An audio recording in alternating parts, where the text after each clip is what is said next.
Buenas tardes, mi nombre es Ángel Marcos Gómez Aguilera, soy juez adscrito al Tribunal Superior de Justicia de Castilla y León.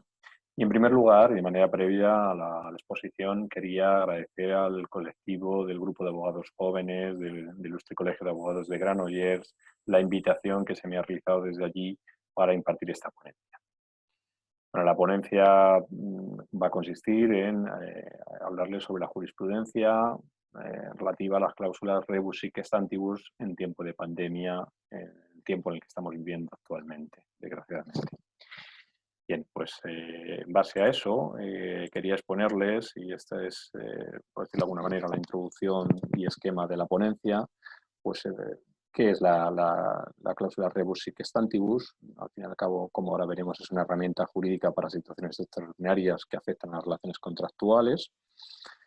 Y el objetivo de la ponencia pues, va a ser la aplicación de la jurisprudencia al caso concreto y hablarles también, evidentemente, de las cláusulas de previsión de riesgos como algo a tener en cuenta en base a, por la relación que tiene con la cláusula rebus sic stantibus. Veremos, por lo tanto, la cláusula en su concepto y en la jurisprudencia, cómo se viene admitiendo, cómo puede ser, como digo, admitida la misma en los tiempos que corren, y la práctica judicial a dónde nos está llevando actualmente, sobre todo en materia, como ahora veremos, de relaciones contractuales derivadas de arrendamientos. Y, por último, hacer una breve pincelada sobre las cláusulas de previsión de riesgo. Bien. Bueno, pues en primer lugar, ¿por qué hablamos de cláusula rebus sic stantibus? Y como cláusula estrictamente entendida, pues bueno, porque se entiende tácitamente que, así lo entiende la jurisprudencia, que rebus sic stantibus está incluida como cláusula dentro de los contratos, porque al fin y al cabo no es más que una situación que se produce cuando existe una ruptura de equivalencia en las prestaciones. Pero bien, dicho esto, es importante tener en cuenta cuáles son las características que dan lugar a la posibilidad de que se aplique la cláusula rebus sic stantibus. Bueno, pues tiene que haber lo que se denomina por la jurisprudencia una onerosidad sobrevenida. ¿Qué es esto? Pues esto significa que la prestación no es que sea imposible, sino excesivamente onerosa. Pues, por ejemplo, porque existan más costes de producción, los transportes sean más caros, situaciones evidentemente que no estaban inicialmente previstas y que durante el desarrollo de la relación contractual sobrevienen y que crean una mayor carga onerosa para una de las partes.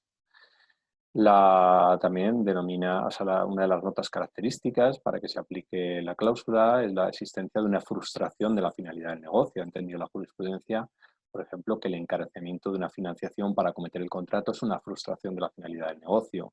Inicialmente no estaba previsto de esta manera, el negocio tenía otra finalidad y ha surgido sobrevenidamente una cuestión que encarece el mismo. O incluso lo que se viene denominando, y esto es habitual y lo más socorrido, por decirlo de alguna manera, que es la pérdida de la base del negocio.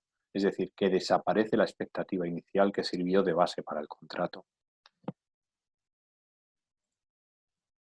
Como concepto, yo como concepto puede haber muchos, pero quizá por ser prácticos y escogiendo el de una última sentencia del Tribunal Supremo del 9 de enero de 2019, que al fin y al cabo lo que viene a decir es que se rebasa el riesgo normal, pues yo utilizaría este concepto, ¿no? Dice que es aquel caso en el que se trata de solucionar los problemas derivados de una alteración sobrevenida de la situación existente o de las circunstancias concurrentes al tiempo de la celebración del contrato, cuando la alteración sea tan acusada que aumente extraordinariamente la onerosidad o coste de las prestaciones de una de las partes, o bien acabe frustrando el propio fin del contrato.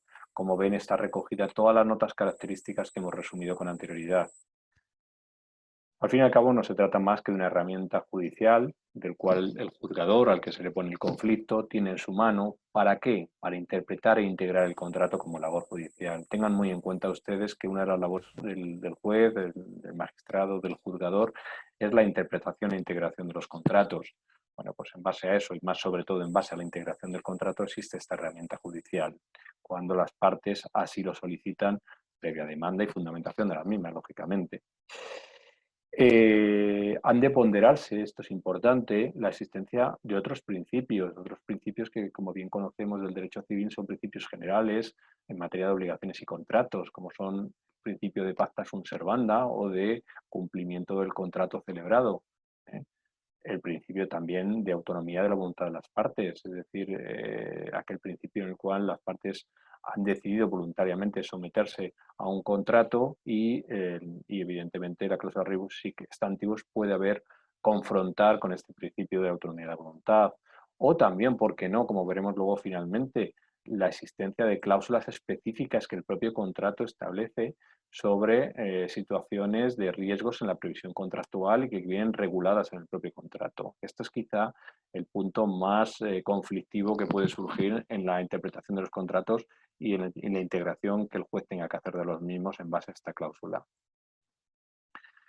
En la jurisprudencia rebus sic stantibus la podríamos delimitar o la podríamos mejor encuadrar en dos artículos del Código Civil, ¿no? Que es el artículo 1281 del Código Civil, en donde utilizamos la jurisprudencia del Tribunal Supremo, como la sentencia del 7 de octubre de 2016, dice que al fin y al cabo ha de estarse a la interpretación literal de las cláusulas de un contrato, que es decir, que es la regla preferente para la interpretación de los mismos, y siempre que, si no dejan dudas sobre la intención de los contratantes. Esto venía a entender la jurisprudencia que al final la intención de los contratantes está por encima de la interpretación literal de las cláusulas. O dicho de otra manera, que la interpretación literal de las cláusulas se tiene que hacer siempre según la intención o voluntad de los contratantes.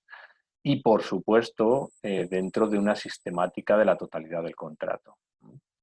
En cuanto a la integración de los contratos, que es quizá donde se encuadra la cláusula rebus sic stantibus, esa labor judicial de integración de los contratos, pues tendremos que tener muy en cuenta, en este caso, lo establecido en el artículo 1258 del Código Civil, donde dice que las consecuencias del contrato se deben tener en cuenta conforme a la buena fe de las relaciones contractuales, ¿no? Por lo tanto, es evidente que es donde queda encuadrada la cláusula rebus sic stantibus. Es aquí donde, si se producen cambios de circunstancias sobrevenidas, se puede modificar lo que inicialmente estaba contratado. ¿De acuerdo? Al fin y al cabo, no es más que dar solución a algo que inicialmente no estaba previsto, que por cambio de circunstancias sobrevenidas se ha producido y que, como herramienta jurídica integradora del contrato, existe en la cláusula rebus sic stantibus. Hay que distinguir teóricamente de esta figura de otras figuras afines, como puede ser el de imposibilidad sobrevenida, que no es lo mismo. Porque ya saben ustedes que el artículo 1182 a 1184 del Código Civil regula la imposibilidad sobrevenida como aquella pérdida de la cosa o imposibilidad de realizar la prestación. No es el caso de la cláusula rebus. La fuerza mayor, que tampoco lo es, porque la fuerza mayor al final es un imposible cumplimiento. La cláusula rebus no es de imposible cumplimiento, sino más oneroso o gravoso. Enriquecimiento sin causa. Evidentemente no estamos ante esto. La cláusula rebus se integra en el contrato para evitar el empobrecimiento, pero no existe por ello una equivalencia con el enriquecimiento sin causa de una de las partes.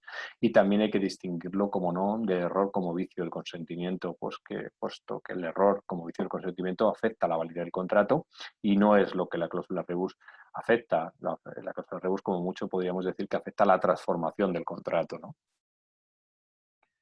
En cuanto a la legislación actual, pues no existe en nuestro derecho una disposición general que regule la cláusula rebus, ni mucho menos, pero sí que existe una dispersión de normas. Y esto evidentemente lo tenemos a lo largo de nuestra andadura legislativa en muchos casos, ¿no? Pero bueno, por poner ejemplos más recientes, podríamos decir, y relacionados con el tiempo COVID, pues que tenemos el Real Decreto Ley 11/2020, del 31 de marzo, que establece medidas para la moratoria de arrendamientos urbanos de vivienda. No deja de ser la aplicación llevada a la legislación de una cláusula rebus. El Real Decreto 15/2020, de 21 de abril, respecto a esas moratorias que se dio a las pymes también para el caso de arrendamientos de uso distinto de vivienda, o incluso el Real Decreto Ley 34/2020, de 20 de octubre, de la Generalitat Catalana, de medidas urgentes de apoyo a la actividad económica desarrollan locales de negocio arrendados y lo que viene a eximir del pago del arrendamiento si se ocurre una serie de circunstancias relacionadas con la suspensión de actividad económica, como está ocurriendo en estos casos. Bien, el cauce procedimental para llevar a cabo la aplicación de la cláusula y que la parte actora así lo solicite, pues será mediante los procedimientos declarativos correspondientes, evidentemente, claro. Pero creo que lo más importante y que a tener en cuenta sería si se pueden utilizar, como se están utilizando, las medidas cautelares para la aplicación de la cláusula rebus sic stantibus. Bien, siempre y cuando se cumplan, esto sí es muy importante, los requisitos del artículo 721 y 728 de la Ley de Enjuiciamiento Civil, que ya saben y conocen ustedes que están muy relacionados con la proporcionalidad de la medida que se pide, evidentemente, la apariencia de buen derecho, que no es más que el principio de prueba sobre el derecho del que solicita la medida, y el periculum in mora o peligro de mora procesal, que es evitar una situación a la que si no se reacciona por parte del juzgador se verá abocada a las circunstancias onerosas, gravosas para la parte. Siempre con ofrecimiento de caución correspondiente. Bien, siendo ya más concretos y en cuanto a los casos prácticos que se nos han presentado en la actualidad y todos relacionados básicamente con el derecho arrendaticio, con los contratos de arrendamiento, pues tenemos algunos autos que aquí les hago mención, como son los autos de 25 de junio de 2020, dictado por el Juzgado de Primera Instancia número 1 de Valencia, donde se admitió la medida cautelar del pago del 50% de la renta que pagaba un hotel. O el auto de 15 de julio de 2020 de primera instancia de instrucción número 2 de Prat de Llobregat sobre cómo se admitió o se estimó la medida cautelar inaudita parte, en este caso, para la no ejecución de un aval por parte del arrendador. Es importante destacar ese auto de 7 de julio de 2020, dictado por el Juzgado de Primera Instancia número 2 de Benidorm, sobre la obligación de no hacer, en concreto, que la parte arrendadora no pueda acudir a la acción de desahucio. Y por último, y esta ha sido muy reciente y ha salido en los medios de comunicación, el auto de 25 de septiembre de 2020 del Juzgado de Primera Instancia número 81 sobre la aplicación de medida como medida cautelar del pago del 50% de la renta de una discoteca. Bien, por último, tengan muy en cuenta, como les decía, la situación de las cláusulas de previsión del riesgo y cómo juega en relación a la cláusula rebus sic stantibus, porque muchas veces nos podemos encontrar que los propios contratos ya establecen cláusulas de previsión del riesgo y, por lo tanto, en base al principio de la autonomía de la voluntad, son de aplicación preferente a la posible aplicación de la cláusula rebus sic stantibus, porque se entiende que las partes preveyeron la posibilidad de alteraciones imprevistas y, en base a eso, quedaría de lado la aplicación de la cláusula rebus sic stantibus. ¿Cuáles pueden ser estas? Pues aquellas cláusulas, tengan muy en cuenta, sobre revisión de precios, o, por qué no, las propias cláusulas penales que se ponen en los contratos a efectos de incumplimiento, que regulan claramente un derecho indemnizatorio, o las que denominadas cláusulas hardships, que llevan, estas es muy común en derechos de negocios internacionales, la posibilidad de que las partes acudan a una renegociación. También las cláusulas de fuerza mayor que se incluyen en los contratos. Bueno, tengan en cuenta estas cláusulas porque pueden llegar a entrar en conflicto con la cláusula rebus sic stantibus, o tengan en cuenta también a efectos de poder regular la cláusula rebus sic stantibus a partir de estas cláusulas en los contratos, ¿no?